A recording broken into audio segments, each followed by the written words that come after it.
நிகழ்ச்சியில் பங்கு கொள்வது. இரண்டாவது, இந்த நோயை பற்றிய பயம் வேண்டாம், இதை நிச்சயமாக குணப்படுத்த முடியும் என்ற செய்தியை உலகுக்கு தெரிவிப்பது.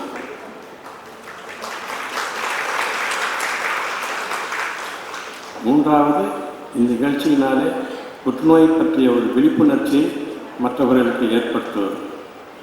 ஆக புற்றுநோய் வருவதற்கு முக்கியமான காரணங்கள் புகை, மது, உடல் பருமன், அசைவ உணவு, ரசாயன ஆலைகள், கலப்படம், இன்னும் பல கிருமிகளினாலே HIV, HPV, ஹெப்படைட்டிஸ் வைரஸ் போன்ற கிருமிகளினால் மற்றும் பல காரணங்களினாலே வருகின்றது. ஆக இது ஒரு நோய் தான், இது ஒரு சாபக்கேடு அல்ல. எனக்கு ஏன் வருகின்றது என்ற ஒரு மனோபாவம் தேவையில்லை. சுமார் 10% பரம்பரை நோயினால் வரலாம், 90% நம்முடைய வாழ்க்கை முறையினாலே வருகின்றது. எனவே இதை வராமல் தடுத்து கொள்வது மிகவும் முக்கியம். அதற்கு ஒரு நெறியான வாழ்க்கையை நாம் வாழ வேண்டும். புகைப்பிடிக்காமல், மது அருந்தாமல், அசைவ உணவு அதிகமாக உண்ணாமல், பால் பொருட்கள் அதிகம் உண்ணாமல், ஜங்க் ஃபுட் என்று சொல்கின்றோமே அதை தவிர்த்து நமது உடலை ஆரோக்கியமாக வைத்துக்கொள்ள பயிற்சி செய்து நம்முடைய இம்யூனிட்டியை அதிகரித்துக் கொள்ள வேண்டும். இது வருமுன் காப்பது, வந்தபின் காப்பதற்கு நாம் அதை பற்றி ஒரு விழிப்புணர்ச்சி வேண்டும். 40 வயதுக்கு மேல் வருடாவதம் ஒரு பரிசோதனை செய்து கொண்டால் ஆரம்ப நிலையிலேயே இந்த நோயை கண்டுபிடிக்க முடியும். சில நோய்களுக்கு இப்பொழுது இரத்தத்திலேயே அந்த மாதிரி புற்றுநோய் வரலாம் என்கிற அறிகுறியை காண முடிகின்றது. எனவே பரம்பரையாக வருகின்ற வியாதிகளுக்கு இரத்தத்தின் மூலமாகவே ஜெனட்டிக் டெஸ்ட் மூலமாக அதை கண்டுபிடிக்க முடியும். அதைவிட வருடம் ஒரு முறை 40 வயதுக்கு மேல் அதிகம் பேர் செக்கப், மாஸ்டர்கள் செக்கப் செய்து கொள்கின்றார்கள். அதோடு கேன்சர் செக் சேர்த்து செய்து கொள்ள வேண்டும். அப்படி செய்தால் ஆரம்ப நிலையிலேயே நாம் இதை கண்டுபிடிக்க முடியும். அப்பொழுது சுலபமாக இந்த வியாதியை குணப்படுத்த முடியும். ஆக நேரமின்மையால் அதிகம் பேசவில்லை. உங்களை வாழ்த்துவதற்கு வாழ்க்கையில் வெற்றி பெற்ற பெரியோர்கள், சமுதாய ஆன்மீக பார்வை கொண்டவர்கள் நிறைய பேர் வந்திருக்கின்றார்கள். அவர்களுக்கு எனக்கு என்னுடைய நன்றி கலந்த வணக்கம். இந்த விழாவை உங்களோடு கலந்து கொண்டாடுவதற்கு மிகுந்த சந்தோஷம் நிறைவு வருகிறது.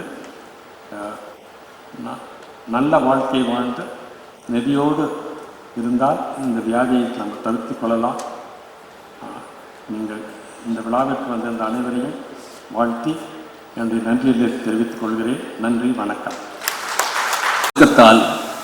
ஒழுக்கத்தால் உலகையே நட்பு கொள்ளும் அன்பு நெறியை தந்து சென்ற அருட்தந்தை வேதாத்திரி மகரிஷி அவர்களை வணங்கியும், விஎஸ் மெடிக்கல் ட்ரஸ்ட் நடத்தும் வசந்தம் என்ற அருமையான நிகழ்வுக்கு வரவேற்புரை வழங்கி அமர்ந்திருக்கக்கூடிய மருத்துவர் எஸ். சுப்பிரமணியம் ஐயா அவர்களுக்கும், அவர்களுடைய துணைவியார் வசதாம் அம்மையார் அவர்களுக்கும், மூத்த மகன் டாக்டர் சுந்தர் அவர்களுக்கும், இளைய மகன் முத்து அவர்களுக்கும், குடும்பத்தில் உள்ள அனைவருக்கும், என்னோடு பேச வந்திருக்கக்கூடிய ஆளுமைகளான Muruga groups director RK Selvamani, திருப்பதியிலிருந்து டயர் கம்பெனி வந்திருக்காங்க, இவங்களுக்கும் என்னுடைய வணக்கத்தை தெரிவித்துக் கொள்வதுடன், இந்த விஎஸ் மெடிக்கல் ட்ரஸ்டுடைய ஹாஸ்பிட்டலுடைய டாக்டர்ஸுங்க, மருத்துவர்கள், அது கூட உதவியான மருத்துவர்கள், கேன்சர் நோயால் பாதிக்கப்பட்டு அதிலிருந்து வெளிவந்து ஆரோக்கியம் இருக்கிறவங்க, வைத்தியம் பார்த்துட்டு இருக்கிறவங்க, நண்பர்கள், வெல்விசர்ஸ், உங்கள் அனைவருக்கும் என்னுடைய மாலை வணக்கத்தை முதலில் தெரிவித்துக் கொள்கிறேன். வாழ்க வளமுடன். தொடர்ந்து நடந்துட்டு இருந்து 6 வருஷம் கழித்து இன்றைக்கி தான் ஆரம்பிச்சிருக்கிறதாக ஐயா சொன்னாங்க. இன்றைக்கி தான் நான் ஐயாவையும் அம்மாவையும் நேரடியாக பார்க்குறேன். அந்த பார்க்குறதுக்கு காரணகர்த்தர் வந்து என்னுடைய அருமை நண்பர் பெரம்பலூர் ராஜா ரெடிமேட்ஸுடைய மகேஷ்.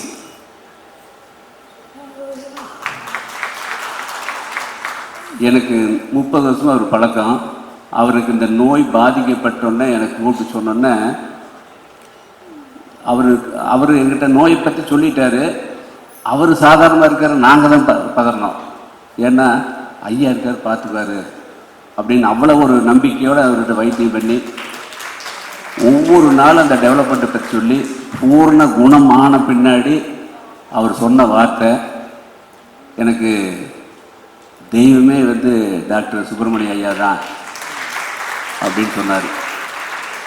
இதுக்கு மேலே என்ன வார்த்தை வேணுங்க? இன்றைக்கி பகவத்கீதையில் கிருஷ்ண பரமாத்மா சொல்கிறாரு, யாரெல்லாம் வணங்கக்கூடியவர்கள் அப்படிங்கிறதுல 80 வயசு, அதாவது 1000 பிறை கண்டவங்க வந்து கடவுளுக்கு சமம், அவங்கள வணங்க தேவைன்னு. இன்றைக்கி எனக்கு அந்த யோகம் கிடைச்சது.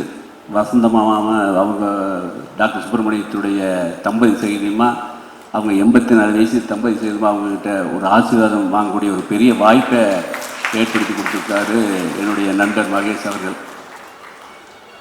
இன்றைக்கி நாம் எல்லாருமே ஒரு பொருள் ஈட்டமே வாழ்க்கை இயந்திரத்தனமாக வந்து இன்றைக்கி ஓட்டிகிட்டு இருக்கிறோம். கிராமப்புறத்தில் ஒரு நேச்சர் லைஃப் எல்லாம் பார்த்தாச்சு. பட் இன்றைக்கி இந்த சென்னை மாதிரி பெரிய மாநகரங்களெல்லாம் வந்த முன்னாடி எதை பற்றியுமே யோசனை முடியாது. எத்தனை மணிக்கு எந்திரிக்கிறோம், எப்போ படுக்கிறோம் அப்படிங்கிறத வாழ்க்கையே இயந்திரத்தனமாக ஓடிட்டுருக்கு. உண்மையிலுமே சொல்கிறேன், நாங்கள்லாம் திருப்பூர்லேருந்து இங்கே வந்தோம்னா ஒரு 2 நாள் 3 நாள் வந்து வேலை முடிச்சுட்டு போகிற கூட வந்து ஏதோ கடலுக்கு கீழே போய் மூச்சுட முடியாது, வெளியே வந்த மாதிரி இருக்குது. சென்னை விட்டு வெளியே போகும்போது அவ்வளோ ஒரு நகரத்தில் இவ்வளோ ஒரு இயந்திரத்தனமாக இருக்கக்கூடிய அந்த பொல்யூஷனை எனக்கு வந்துட்டு போனால் அங்கே ஊர் போனாலே சளி பிடிச்சிது. அந்தளவுக்கு இங்கே பொல்யூஷன் இருக்கக்கூடிய ஊரில் எப்படித்தான் இருக்கிறீங்கன்னு எனக்கு புரியல. அந்தளவுக்கு இந்த ஊர் பொல்யூஷன் ஆகிருக்கு. இறைவன் வந்து நம்மளுக்கெல்லாம் வாழ்கிறதுக்கு பஞ்சபூதத்தை கொடுத்துருக்காப்புல. இறைவன் எப்பவுமே நேரடியாக வந்து ஹெல்ப் பண்ண மாட்டார், உதவி பண்ண மாட்டார். நம்மளுக்கு வேணுங்கிற அத்தனை விஷயத்தையுமே வந்து பஞ்சபூதமாக நிலம், நீர், நெருப்பு, காற்று, ஆகாயத்தை கொடுத்துருக்காரு. அதை வச்சு நாமெல்லாம் உழைச்சிக்கிறதுக்கு நான் வாய்ப்பை கொடுத்ததை நாமெல்லாம் முடிஞ்ச வரைக்கும் அதை பொல்யூஷன் பண்ணிட்டோம். வளர்ச்சின்னு சொல்லி அந்த இயற்கையாக இருக்கக்கூடிய நிலைகளெல்லாம் மாற்றி மண் கெட்டுது, தண்ணி கெட்டுது, காற்று கெட்டுது. இப்போ பாட்டில் தண்ணி குடிச்சிட்டு இருக்கிறோம். இன்னும் கொஞ்சம் நாளில் காற்றையுமே கேனில் போட்டு சுமக்கிற ஒரு காலம் வெகு தூரத்தில் இல்லை. இதுதான் இன்றைக்கி நடைமுறை. இதையெல்லாம் நாம் வளர்ச்சின்னு சொல்லிட்டு இருக்கிறோம். இது வளர்ச்சி இல்லை, இதெல்லாம் வீக்கம். இன்றைக்கி நோய் வந்த பின்னாடி காப்பாற்றுறதுக்கு டாக்டர் ஐயா இருக்காங்க, அதிலெல்லாம் எந்த பிரச்சனையும் இல்லை. நோய் வராமல் இருக்கிறதுக்கு வந்த பின்னாடி அதை சரியாக மெயின்டைன் பண்ணுறதுக்கு நம்மளுக்கு எல்லாம் ஒரு பெரிய விழிப்புணர்வு வேணும். அதுதான் ரொம்ப முக்கியம். இந்த நிகழ்ச்சி ஆரம்பத்துடைய நோக்கமே ஒவ்வொரு செயலையும் பார்க்குறபோது நான் புரிஞ்சுட்டது என்ன அப்படின்னா, நோயால் பாதிக்கப்பட்டவங்க, நோயிலிருந்து வெளியே வந்தவங்க எந்த இடத்துலையுமே தாழ்வு மனப்பான்மை இல்லாமல் சக மனிதர்களோடு சேர்ந்து வாழக்கூடிய அளவுக்கு எல்லோரும் நாம் அவங்களுக்கு ஒரு ஒத்துழைக்கணும். எந்த விதமான தீய பழக்க வழக்கமும் இல்லாமல் நம்ம வாழ்க்கை முறை ஓட்டணும். ஏன்னா இன்றைக்கி வந்து ஒரு 2.5 மணி நேரம் உட்காந்துட்டு ஒரு இடத்துல இருந்தால் கூட அது 100 சிகரெட் குடிச்சு சமம் அப்படிங்கிறாங்க. அந்தளவுக்கு உட்காந்து வேலை பார்க்க கூட இன்றைக்கி உடம்பு கெடுதல் அப்படின்னு சொல்லக்கூடிய காலகட்டத்தில் நம்ம இருந்துகிட்ருக்கிறோம். முன்னெல்லாம் வந்து நம்ம விவசாயம் மற்ற தொழில் பண்ணுறவங்க உடலுக்கு வேலை வாய்ப்பு கொடுத்துருந்தோம். இன்றைக்கி அப்படி இல்லை. 2 விஷயம் ஸ்பிரிச்சுவலில் சொல்லுவாங்க. நம்ம உடம்பை எப்பவுமே அசைச்சிட்டே இருக்கணும், பயிற்சி கொடுத்துட்டே இருக்கணும், மனசை அசையாத வச்சுருக்கோன்னு சொல்லுவாங்க. ஆனால் இன்றைக்கி நடந்துட்டு இருக்கிறது எல்லாமே வந்து உடம்பை அசையாத வச்சுட்டோம், மனசை ஒரு நிலை இல்லாமல் அசைச்சிட்டே இருக்கிறோம். இதுதான் இன்றைக்கி நடைமுறை இல்லாமல் இருந்துகிட்டு இருக்கிறது எல்லாமே. இன்றைக்கி நல்லா பார்த்தீங்கன்னா ஒவ்வொரு விஷயத்துலேயுமே வந்து நம்ம பொருளுக்கு பின்னாடி, அதாவது என்ன சொல்கிறது, இப்போ வந்து மனிதர்களுக்கு ஒரு முக்கியத்துவம் கூட, மனித உயிருக்கு ஒரு முக்கியத்துவம் கொடுக்க முடியாமல் அந்த பொருளுக்கு பின்னாடி தான் போயிட்டுருக்கோம். குழந்தை பிறந்தோடனே பொம்மை வாங்கி கொடுக்குறோம். அந்த பொம்மை உடைஞ்சதுன்னா அந்த குழந்தை எழுகுது. அந்த பொம்மை 200 பொம்மையாக இருக்குது. அதுக்கடுத்து 2000 பொம்மை வாங்கி கொடுப்போம். அதுக்கடுத்து 20,000 ரூபாய்க்கு ஒரு சைக்கிள் வாங்கி கொடுப்போம். அதுக்கடுத்து 2 லட்சத்துக்கு கார் வாங்கி கொடுப்போம், பைக் வாங்கி கொடுப்போம். அதுக்கடுத்து 20 லட்சத்துக்கு 30 லட்சத்துக்கு கார் வாங்கி கொடுப்போம். ஆனால் அந்த காருக்கு கொடுக்குற பராமரிப்பு, அந்த ஒர்க் ஷாப்பை போய் பார்க்குறது, இதுக்கு கொடுக்குற முக்கியத்துவம், அந்த பொருளுக்கு கொடுக்குற முக்கியத்துவம் நம்ம உடம்பு கொடுக்கறதில்ல. ஐயா சொன்னாங்க 40 வருஷம் ஒரு தடவை செக் பண்ணுறோன்னு. எத்தனை பேர் போய் பண்ணுறதையே? இதெல்லாமே நடைமுறையில் நாமளாக ஏற்படுத்திக்கிற சிக்கல். இன்றைக்கி ஐயா கடைசியில் சொல்கிற போது சொன்னாங்க, கெட்ட பழக்கம், அதாவது புகை, மது, இந்த மாதிரி பழக்கம் இல்லாமல் இருக்கிற வரைக்கும் நல்லது அப்படின்னு. நம்முடைய வாழ்க்கையில் இறைவன் நம்மளுக்கு பெரிய எக்ஸாம் வச்சுருக்காரு. இறைவன் இந்த பூமியில் நம்மளை பிறக்க வச்சுட்டு உலகத்தில் இருக்கிற இன்பத்தை அத்தனையும் முறை அனுபவிக்கிற அளவுக்கு எல்லா வசதி வாய்ப்பையும் நம்மளுக்கு திருவள்ளுவர்லேருந்து கம்பராமாயணம், மகாபாரதம் எல்லாம் நம்மளுக்கு எடுத்து சொல்லியிருக்குது. உலகத்தில் இருக்கிற அத்தனை விஷயத்தையுமே முறையை அனுபவிக்கிறதுக்குண்டான அத்தனை விஷயம் சொல்லி வச்சுருக்காங்க. அதுக்கு முன்னாடி முறையாக போட்டு போகணும். ஆனால் அந்த முறையை தவறி நாம் செய்யக்கூடிய அத்தனை கெட்ட விஷயங்கள் பண்ணாலுமே அடுத்த நிமிஷம் நம்ம உடம்புக்கு மனசுக்கு ஒரு சந்தோஷம் கிடைக்கும். ஆனால் நல்ல விஷயம் பண்ணிங்கன்னா அதுக்குன்னா ரிசல்ட்டு உடனே கிடைக்காது. அது 6 நாள் ஆகலாம், 6 மாதம் ஆகலாம், 6 வருடம் ஆகலாம், 6 தலைக்கட்டை ஆகலாம். அதுக்கு பின்னாடி தான் ரிசல்ட் தெரியும். இறைவன் நல்ல விஷயத்துக்கு கொடுக்கக்கூடிய விளைவை எப்போ கொடுப்பான்னு தெரியாதனால மக்களாகி நாம் எல்லாம் என்ன பண்ணுறோம்னா, விட்டில் பூச்சியாட்ட கெட்டதை பண்ணி உடனே சோகம் கிடைக்கிறதுக்குள்ள போய் வச்சு இன்றைக்கி ஏகப்பட்ட மக்கள் தன்னுடைய வாழ்க்கைக்கு எடுத்துகிட்டு குடிபோதில் இன்றைக்கி டாஸ்மாக் காலையில் 6 மணிக்கு போட்டுருக்குது. ஆனால் பால் கொண்டு போய் போடுற சைக்கிள் போய் பெல் அடித்து ஊரோட போட்டிருக்கான். இதுதான் இன்றைக்கி யதார்த்தமான நிலைமை. இன்றைக்கி நாங்கள் தென்னீரான்னு ஒன்று கண்டுபிடிச்சிருக்கோம். தென்னை மரத்துலேருந்து அப்படின்னு எடுத்திருக்கோம். மகாத்மா காந்தி 1938 நவஇந்தியாவில் இருந்தது. தாய்ப்பால் நிகரான சத்து 180 மில்லி கொக்கோ கோலா கைக்கோலா இருக்கக்கூடிய அளவுக்கு விலை அவ்வளோதான். ஆனால் அவ்வளோ ஆரோக்கியமான பணம் 5 வருஷமாக நடத்திட்டு இருக்கிறோம். இன்றைக்கி வரைக்கும் அதில் நஷ்டம்தான் வந்திருக்கு, லாபம் இல்லை. ஏன்னா வாங்குறக்கு ஆள் இல்லை, நல்ல விஷயத்தை வாங்குறக்கு ஆள் இல்லை. இன்றைக்கி உங்களுக்கு எல்லாத்துக்கும் கொடுத்துருக்கதை குடிக்கிறதுக்காக. அதனால் நான் உங்களுக்கு எல்லாம், நீங்கள் எல்லாம் டாக்டருக்கு நான் எடுத்து சொல்ல வேண்டியதில்லை. ஏன்னா இறைவன் ஏபி நாகராஜன் படத்தில் மட்டும்தான் நேராக கீழே இறங்கி பக்தா உனக்கு என்ன வர வேணும்னு உடனே கொடுப்பார்.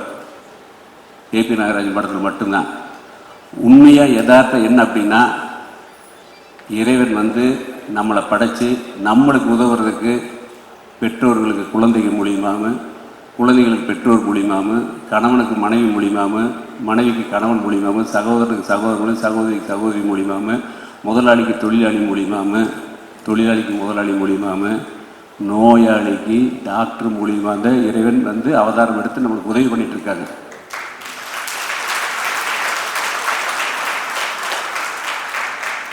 அந்த தெய்வம் எல்லாமே முன்னாடி வச்சு உட்காந்துருக்கு, தேவதைகள் எல்லாம் உட்காந்துருக்காங்க. இவங்க எல்லாத்தையும் வச்சு இந்த சபை நடந்துட்டு இருக்குது, இந்த அரங்கு நடந்துட்டு இருக்குது. அப்படின்னா ஒவ்வொரு நிகழ்வும் நம்மளுக்கு இன்றைக்கி இறைவன் ஏற்படுத்திட்ட திட்டம். இன்றைக்கி வரைக்கும் நான் ஐயாவை பார்த்ததில்லை. இன்றைக்கி நேரடியாக பார்த்து அறிமுகமாச்சு. முருகப்பா குரூப்போடு இருக்கக்கூடிய, ஏன்னா முருகப்பா குரூப்பெல்லாம் அவ்வளோ சீக்கிரம் ஒரு நிகழ்ச்சிகளாக வரமாட்டாங்க. அவர் வரும்போது இந்த நிகழ்ச்சியோடைய வேல்யூ மதிப்பு என்னன்னு தெரியுது எல்லாமே. நீங்கள் முருகப்பா குரூப்பை பற்றி சொல்லணும் அப்படின்னா, அவங்களுடைய கம்பெனியுடைய வேல்யூ பற்றி அவங்க கம்பெனிக்கு மதிப்பிடுறதில்ல. அந்த சம்பாதித்த பணத்தை எப்படி சேவை பண்ணுறாங்களோ அதனால தான் அந்த கம்பெனியுடைய மதிப்பை உயர்ந்திருக்கு எல்லாமே. அந்த மாதிரி ஒவ்வொரு நிறுவனம் அந்த சொசைட்டிக்கு சேவை பண்ணுற நிறுவனம் தான் நாளுக்கு நாள் படிப்படியாக வளர்ந்துட்டு இருக்குது. அதே மாதிரி தான் மருத்துவ சேவை கூட ஏதோ ஒரு வணிக நோக்கு இல்லாமல் ஒரு நல்ல நோக்கத்துக்கு இந்த சமுதாயத்துக்கு அவருடைய கிட்டத்தட்ட 54 வருஷமாக இந்த சேவை பண்ணிட்டு இருக்க ஐயா சொல்லி கேள்விப்பட்டேன். இன்றைக்கி 84லேயுமே ஸ்டேஜ் ஏறி பேசிட்டு போகிறாரு அப்படின்னா ஆண்டவன் எந்த அளவுக்கு அவருக்கு ஆரோக்கியத்தை கொடுத்தாரு. இன்னும் அந்த ஆண்டவன் அவருக்கு நீண்ட ஆயுளை கொடுத்து, அவங்க இன்றைக்கி எத்தனை படிப்பு படிச்சுட்டு வந்திருந்தாலுமே, நாம் இன்றைக்கி போய் புதுசாக லண்டன் ஃபாரின் போய் படிச்சுட்டு வந்த டாக்டர்ஸ் இருந்தாலுமே அது புக்கில் படிக்கிற லாங்குவேஜ் தான். அந்த அனுபவம் ஐயா கிட்ட நாங்கள் எல்லாம் கற்றுக்கணும். இன்றைக்கி அவங்களுக்கு 2 சன் சுந்தர் முத்து 2 பேருமே என்னுடைய கிளப்பில் இருக்காங்க. 2D கிளப்பில். 2D கிளப் அப்படின்னா 2 டாக்டர்